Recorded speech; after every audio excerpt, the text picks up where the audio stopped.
America ఎన్నికల వ్యవస్థలో లోపాలు ఉన్నాయంటూ వైట్ హౌస్ వేదికగా అధ్యక్షుడు డొనాల్డ్ ట్రంప్ చేసిన తాజా ఆరోపణలు తీవ్ర వివాదానికి దారితీస్తున్నాయి. సరికొత్త నిఘా పత్రాల ఆధారంగానే తాను ఈ వ్యాఖ్యలు చేస్తున్నట్లు ట్రంప్ ప్రకటించినప్పటికీ వైట్ హౌస్ విడుదల చేసిన పత్రాలు ఆయన ఆరోపణలకు ఏమాత్రం బలాన్ని చేకూర్చడం లేదని నిపుణులు స్పష్టం చేస్తున్నారు.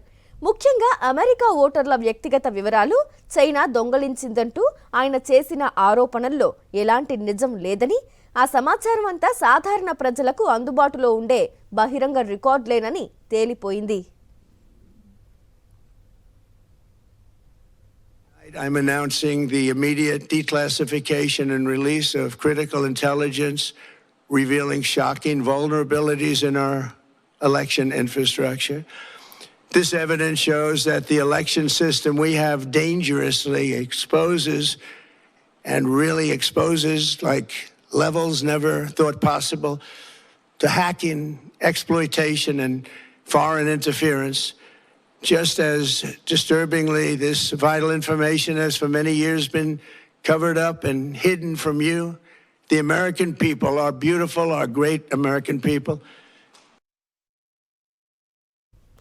2020 అధ్యక్ష ఎన్నికలలో తన ఓటమిని అంగీకరించిన డొనాల్డ్ ట్రంప్, ఆయన మద్దతుదారులు అప్పట్లో అనేక రకాల వింత వాదనలను తెరపైకి తెచ్చారు.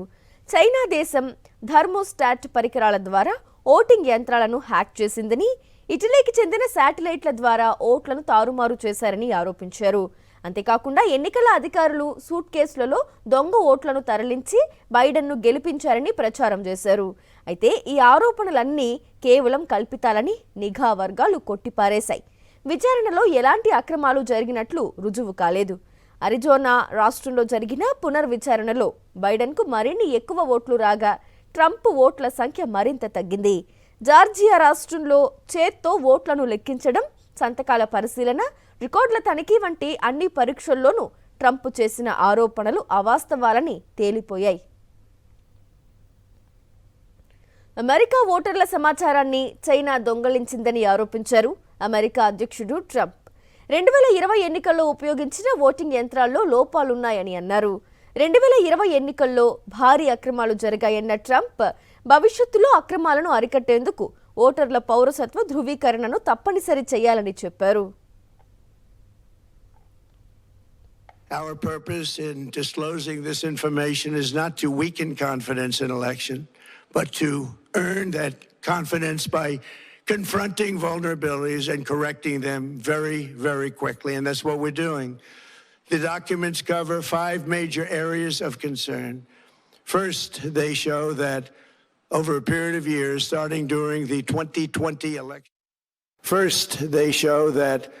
Over a period of years, starting during the 2020 election cycle, the People's Republic of China carried out what is believed to be the largest compromise of election data in history, resulting in China's illicit acquisition of 220 million US voter files. మరిన్ని updates కోసం channel ను subscribe చేయండి. Notifications కోసం bell icon పై click చేయండి.